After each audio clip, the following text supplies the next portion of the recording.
Hi hello नमस्ते. मी सुप्रिया तुम्हा सर्वांचं खूप खूप स्वागत करते आपल्या एका नवीन व्हिडिओमध्ये. तर सकाळची वेळ आहे, गुरुवार आहे आज. नेमका गिझर प्रॉब्लेम करत आहे, त्यामुळे गॅसवर गरम पाणी ठेवावं लागतं आहे अंघोळीसाठी. मुलाचा डब्बा दिला मी जस्ट. पोळी आणि भाजी करून दिलेली त्याला.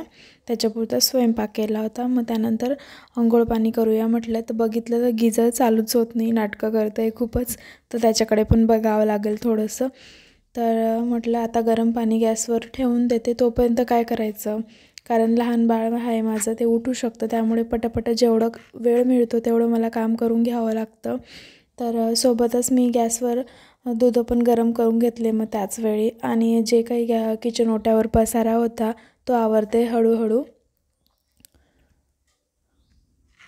तर किचन ओट्यावर कितीही पसारा आवरला तर जसंच तसं होऊन जातं.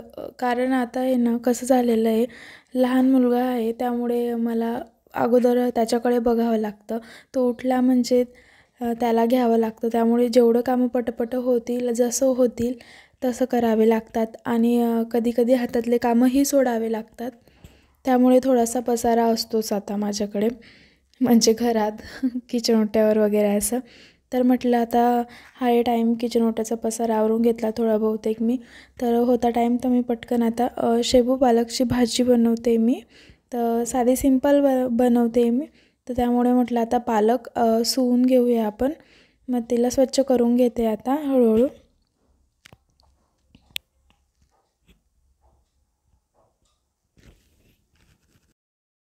तर पालक साफ करून झालेली, तर मी आता तिला स्वच्छ धुवून घेते. मतलब मी त्याच्यामध्ये पाणी टाकून ठेवते आणि मीठ टाकून ठेवते. जोपर्यंत अंघोळ होते तोपर्यंत मग ती व्यवस्थित क्लीन होऊन जाईल. त्याच्यात काही बॅक्टेरिया असतील तर त्या क्लीन होऊन जातील. तर पाणी गरम झालेलं आहे. तर म्हटलं आता तवा ठेवलेला होता तो पण गरम झालेला आहे. तर शेंगदाणे भाजून घेऊया भाजीसाठी.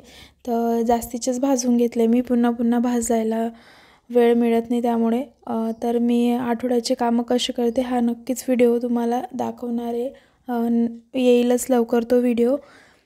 तर व्हिडिओ नक्की बघत जा. तर आता मी पाणी घेऊन, माझं पाणी गरम झाल्यामुळे आंघोळ वगैरे झाली आता. तर आता लगेच भाजी टाकून घेते मी. तर ती भाजी मी चिरून घेतलेली आहे. लसण घेतले मी इथे, लसण मिरची वगैरे असे चिरून घेतली. मिरची आणि लसूण ठेचून घेतलेला आहे बारीक. तर आता भाजी टाकून घेते मी.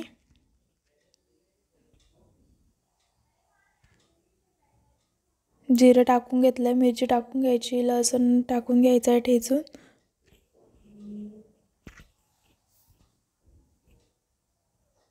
आणि त्याला फ्राय होऊ द्यायचं आहे थोडा वेळ. आणि त्यानंतर आपले जे शेपू पालक असते ती टाकून घ्यायची. बॅकग्राऊंड आवाज येत असेल तर त्यासाठी सॉरी म्हणते मी.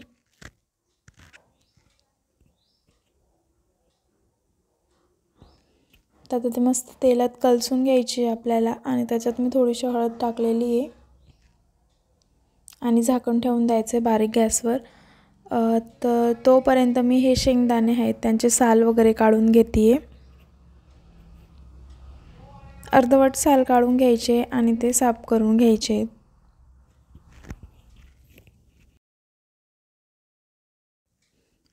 शेंगदाण्यांचे सालही काढून घेतले. आता त्याला मिक्सीमध्ये मी बारीक करून घेणार आहे. तर इथे बारीक झालेलं आहे. तर मी दुसऱ्या गॅसवर भाजी ठेवलेली आहे आणि आता भाकरी टाकून घेणार आहे. तर मी भाकरी कशी टाकते तर तुम्हाला लाईव्ह व्हिडिओ दिसतोय हा, कुठेही स्किप न करता बघू शकता तुम्ही.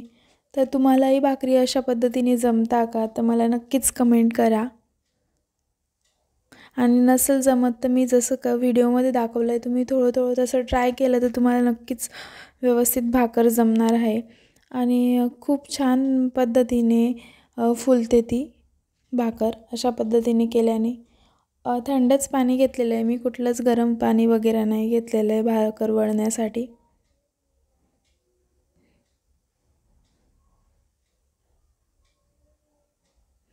तिला उलट्या साईडने टाकून थोडा वेळ राहू द्यायची. खालची बाजू चांगली शेकू द्यायची. त्यानंतर पाणी लावून घ्यायचं आहे भाकरीला. आणि उलटण्याने तिचे कडा मोकळ्या करून उलथून घ्यायची. तर मी आता तोपर्यंत पहिली भाकर होते तोपर्यंत दुसरी भाकरही वळून घेते. तर भाकरमध्ये हवा असते खालच्या साईडने, तर ती वरती फुलते असं टाकल्यानंतर. तर जुन्या आजी लोक जे असतात ते म्हणतात की त्याला कालं येणं म्हणतात. ते असं गेसिंग करतात की ज्या दिवशी कालं वगैरे आलं, म्हणजे जसं एअर असते तिथे ताव्या आणि भाकरमध्ये, त्या दिवशी पाहुणे येतात. तर तुमच्याकडे पण असं म्हणताय का, मला नक्कीच सांगा. तर एक भाकर टाकून घेतलेली मी. खालची साईड व्यवस्थित शेकली गेली तर दुसऱ्या साईडने पलटून तिला थोड्या वेळसाठी शेकून घ्यायची आणि त्या शेकल्यानंतर ती टम्म फुगते मस्त अशी, बघितली असेल तुम्ही. तसंच दुसरी भाकरही मी टाकून घेते. पाणी थोडंसंच घ्यायचं मुठीमध्ये अंदाजाने, जेणेकरून जास्त पाणीही तिच्यावर नको आहे. फक्त तिचा वरचा जो भाग आहे तो ओला व्हायला हवा, इतपतच पाणी घ्यायचं आहे. पाणी कमी झालं तर आपण थोडं थोडं घेऊन टाकू शकतो, पण जास्तीचं पाणी तिच्यावर नको आहे.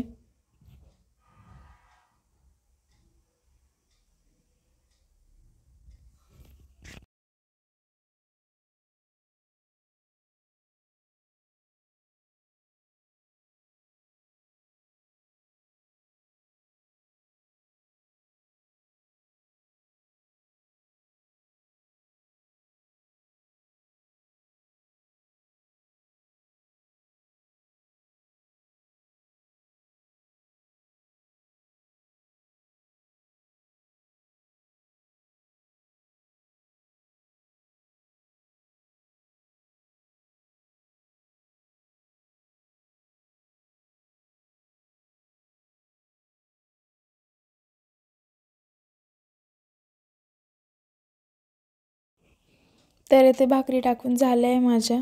तर भाजी बाकी होती, तेलामध्ये टाकलेली होती शेपू पालक कलसायला, तर ती पण छान प्रकारे कलसून झालेली आहे. तर आता तिच्यामध्ये पाणी टाकून घेऊया. खूप सोप्या पद्धतीने बनवते. प्रत्येक भागाकडे वेगवेगळ्या पद्धतीने बनवता.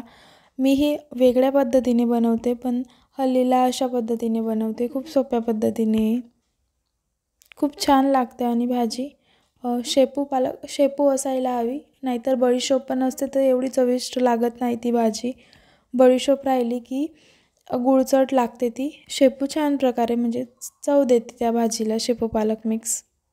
तर पाणी टाकून घेतलेलं आहे मी त्याच्यामध्ये भाजीमध्ये. आणि हे बघू शकता किती छान प्रकारे सगळ्याही भाकरी तशा फुललेल्या आहेत. पण म्हटलं तुम्हाला एक भाकर दाखवून देते मी कशा पद्धतीने फुलल्या आहेत. तर कडा फुलता भाकरी. तर त्याचबरोबर मी आता गॅस आणि किचन ओटा क्लीन करून घेते थोडक्यात, जेणेकरून ओलं डाग असतात ते भाकरीचे तर ते लवकरच निघून जातात. मग त्यांना थोडं कोरडं झालं तर घासावं लागतं, त्यामुळे मी ओलंच पुसून घेतलेलं आहे किचन ओटा पण आणि गॅस पण. तर आता भाजी मी दुसऱ्या गॅसवर ट्रान्सफर केलेली, कारण तिकडे मोठा गॅस असल्यामुळे पटकन उकळी येते. उकळी आलेली भाजीला तर मी त्यामध्ये 2 छोटे चम्मच शेंगदाण्याचं कूट जे केलेलं होतं मी ते टाकलेलं आहे. आणि थोडंसं मला वाटत होतं तर मी थोडंसं पाणी टाकून घेतलेलं आहे अजून, आणि चांगल्या 2-3 उकळी येऊ द्यायचे आहे आणि मीठ टाकून घ्यायचं आहे.